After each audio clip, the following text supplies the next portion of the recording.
Common men protection force అని ఒక సంస్థ పెట్టాను. That is the origin point of Janasena. Janasena ఆవిర్భావానికి మూలం కామన్ మెన్ ప్రొటెక్షన్ ఫోర్స్.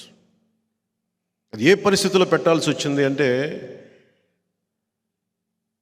సగటు మనిషికి ఆడి కులం ఉండదు, మతం ఉండదు, సగటు మధ్యతరగతి మనిషికి వాడు కట్టుబాట్లను పాటిస్తాడు, చట్టాలకి అతీతంగా వెళ్ళడు, చట్టాలకి లోబడే బతుకుతాడు, భయపడతాడు పోలీసులు అంటే, లా అంటే భయపడతాడు, చట్టాలంటే భయపడతాడు. కానీ అలాగే పెరిగాను నేను కూడా.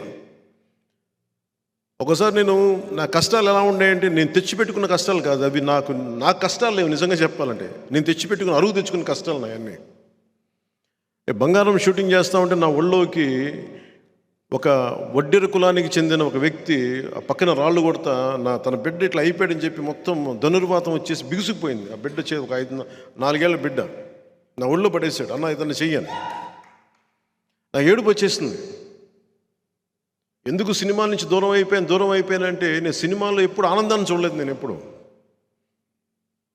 సినిమాలోకి ఎందుకు వచ్చానంటే, నేను బద్ధకస్తుని కాదని చెప్పడానికి వచ్చాను మా అన్నయ్యకి. నాకు నిజం కోరికలు లేవు. మా అన్నయ్య ఏమనుకుంటారు, వీడు తప్పించుకుని తిరుగుతున్నాడు పని పాట లేక.